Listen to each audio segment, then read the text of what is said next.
I told your mom, I told your dad. Are you out of your mind or what? But I can't live there. I can't. I can't take it anymore. You understand? I'm not going to live in this bedroom the rest of my life. I'm not happy there. So you know what? I'm leaving. Jenny did not just threaten to move out of Sumit's parents' house.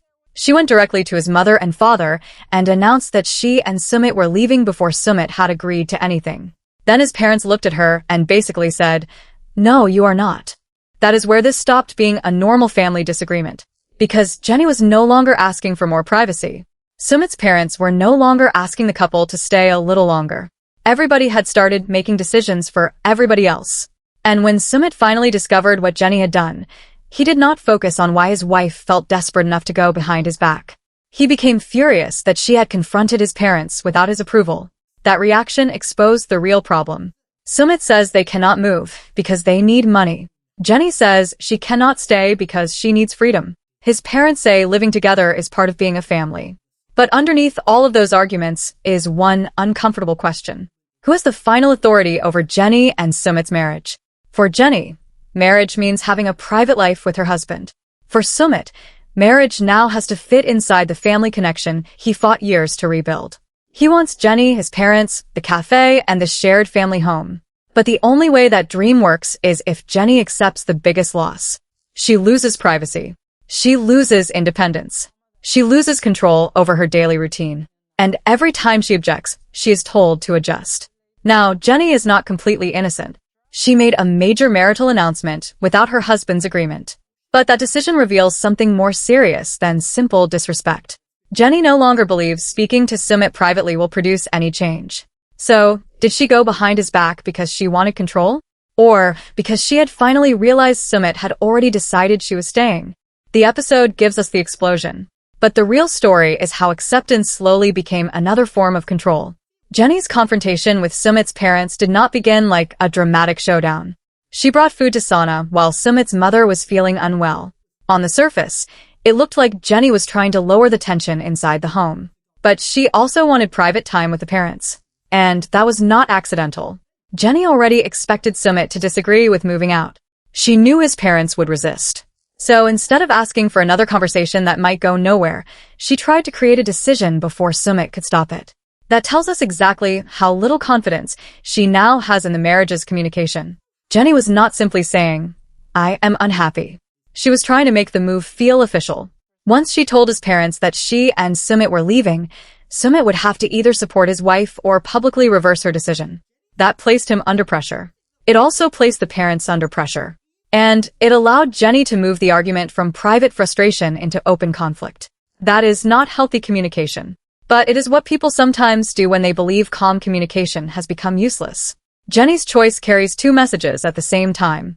The first message is, "I do not trust Sumit to protect me, so I have to protect myself." The second is, "I no longer need Sumit's agreement before deciding what happens to us." The first message makes Jenny sympathetic. The second creates a serious trust problem, because Jenny absolutely has the right to say she will not remain in that house. She does not automatically have the right to announce that Sumit is leaving with her. There is a difference between a boundary and a decision made for someone else. A boundary says, "I cannot continue living here."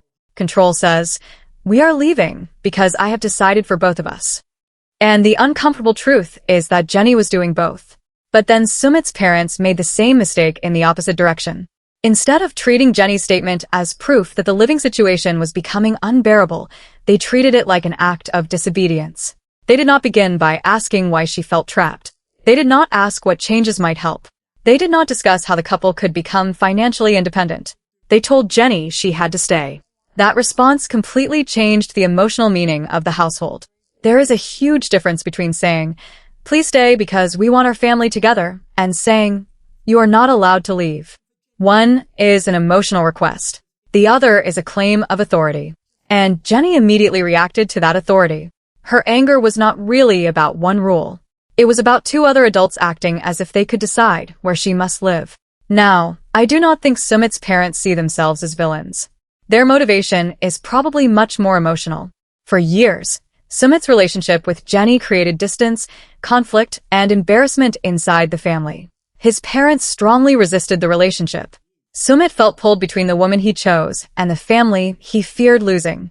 After all that history, having Sumit back inside the home may feel like a family reunion they waited years to experience.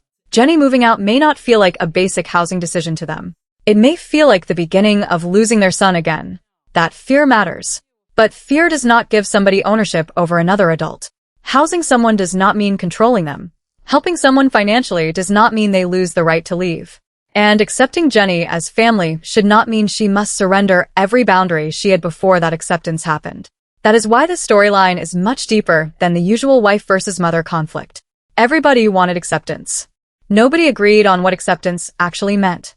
Jenny may have believed family acceptance meant Sana, and Anil would stop fighting the marriage. She probably expected them to respect her as Sumit's wife, while allowing the couple to maintain an independent home. Sumit seems to have viewed acceptance differently. For him, acceptance created the possibility of bringing his wife and his parents together under one roof. It meant he no longer had to live between two separate worlds. His parents may have had a third definition. They may have believed accepting Jenny meant welcoming her into their existing family structure, with its existing expectations, routines, and hierarchy. Those are not small differences. Those are three separate agreements. And the problem is that everybody celebrated the emotional breakthrough without discussing the practical conditions. Was Jenny being accepted as an equal adult? Was she being accepted only as Sumit's wife? Or was she being accepted as a daughter-in-law expected to adapt to the household? Was the move temporary? Was there a timeline? Who controlled the cafe money? How much independence would Jenny keep? What would happen when the first serious argument arrived? Those questions apparently did not receive clear answers. And now, everybody feels betrayed by an agreement the others may never have made. Jenny believes she agreed to try living there. Sumit appears to believe she agreed to build a long-term family life there. His parents appear to believe moving into their home meant accepting their rules. That is how acceptance turned into pressure.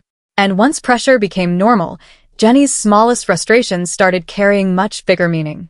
Her complaints about food, clothing, privacy, or relaxing inside the house may sound minor when each issue is discussed alone. But independence usually disappears through small daily restrictions.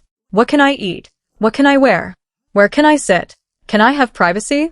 Do I have to explain every choice? Can I relax without worrying that someone is judging me? One restriction may be manageable. 10 restrictions create the feeling that your life no longer belongs to you. That is what Jenny is reacting to. She did not move to India to become a teenager inside her husband's childhood home. She wanted to live as his wife. And from her perspective, those two roles now feel completely different. What makes this even more serious is the power structure around her. Jenny already depends heavily on Sumit. She lives in his country. He has the language skills and local knowledge. She relies on him to navigate parts of everyday life that he can handle easily. Then Sumit depends on his parents. He says they need their housing and financial support. That creates a chain of dependency. Jenny depends on Sumit. Sumit depends on his parents. Therefore, his parents gain indirect power over Jenny. And the person with the least practical control is being asked to make the most adjustments. That imbalance does not mean every act of help is manipulation. Families support each other all the time. But support becomes complicated when the same people are connected to the couple's housing, income, workplace, and marriage. If Jenny argues with Sana at home, she cannot simply go to work and leave the tension behind. The family is also connected to the cafe. If an argument begins at the cafe, it returns home that night. If Jenny and Sumit disagree about money, his parents may be involved. If the parents disagree with Jenny's behavior, the couple still relies on their house. There is no neutral space. There is no clean separation between family conflict and business conflict. There is no place where Jenny and Sumit can simply be husband and wife. That is a terrible setup for a couple already carrying years of mistrust. Most relationships need room to cool down. Jenny and Sumit created a system where the tension can follow them from breakfast to work and then back into the bedroom. Sumit may call that family closeness. Jenny experiences it as pressure, without an exit. And then we reach the wildlife park conversation, which may have been the most revealing moment of all. Sumit complained about the noise, the arguments, and the constant drama. He clearly enjoyed being somewhere peaceful with Jenny. For a moment, he sounded like he finally understood her. He recognized that the home was stressful. He recognized that the cafe added tension. He recognized how different life felt when it was just the two of them. Jenny heard those complaints and thought she finally had an opening. If Sumit hated the chaos too, maybe he would agree that they needed their own place again. But the second she suggested returning to their previous lifestyle, he resisted. That is the contradiction Jenny cannot accept. Sumit complains about the cage, but refuses to open it. He describes the problem, but rejects Jenny's solution. He admits the situation is difficult, then tells her to keep adjusting. That would frustrate almost anybody. It is one thing when your partner does not see the problem. It is much worse when your partner sees the problem, complains about the problem, and still decides that you should continue living with the problem. So, why does Sumit protect an arrangement that also makes him unhappy? Because the family home gives him something emotionally powerful. For years, Sumit believed choosing Jenny meant losing his parents. Now he has his wife and his family in the same house. From his perspective, that may look like the ending he always wanted. His mother speaks to Jenny. His father is involved. The family works together. He is no longer living two separate lives. The guilt of choosing one side appears to be gone. But from Jenny's side, the conflict did not disappear. She was moved directly into the middle of it. Before, she fought for acceptance from a distance. Now she lives inside the expectations every day. The question is no longer whether she can marry Sumit. The question is what kind of wife she must become to remain welcome.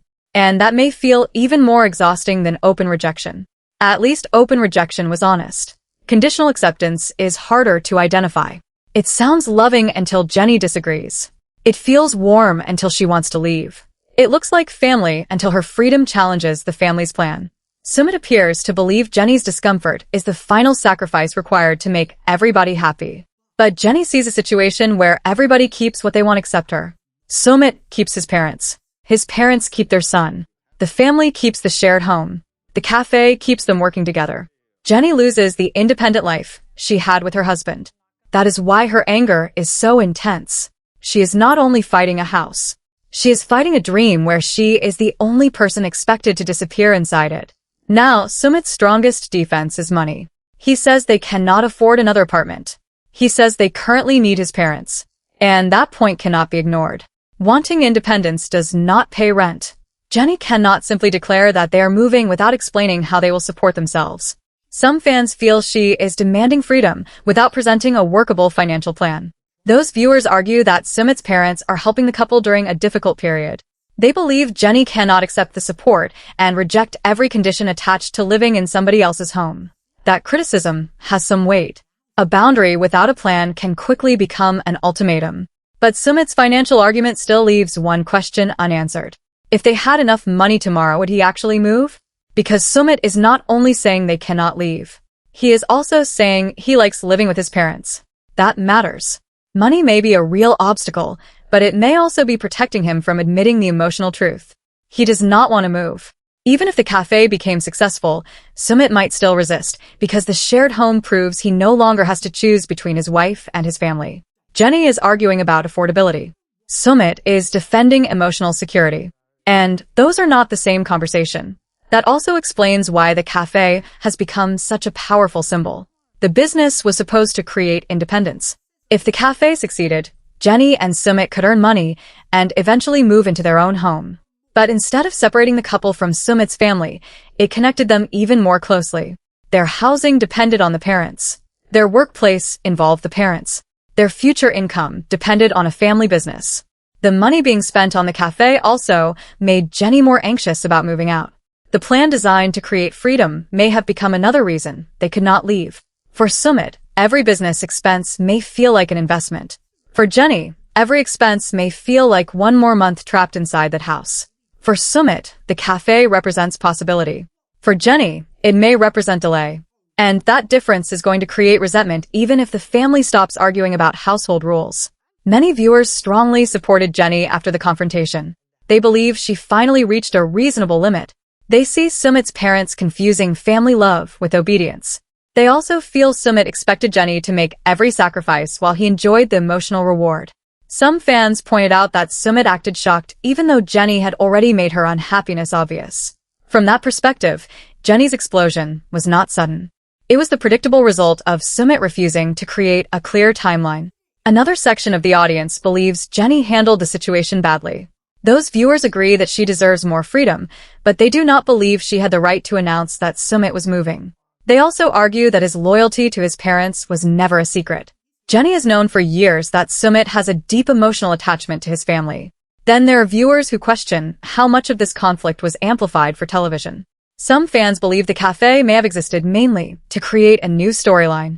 Others suspect Jenny's threat to leave was more of a dramatic cliffhanger than a genuine end to the marriage. Those are fan theories. They are not confirmed facts. But the skepticism says something important about public perception. Viewers have watched Jenny and Sumit survive so many secrets, ultimatums, reversals, and family confrontations that another breaking point no longer automatically feels final. The audience has learned their pattern. Jenny says she is done.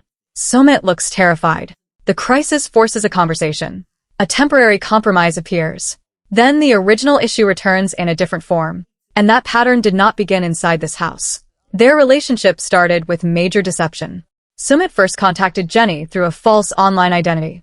Later, Jenny discovered he was already in an arranged marriage. Across their story, Sumit has repeatedly delayed difficult disclosures or avoided direct choices until the situation became impossible to hide. He tries to keep Jenny calm. He tries to keep his parents calm. He postpones a firm boundary.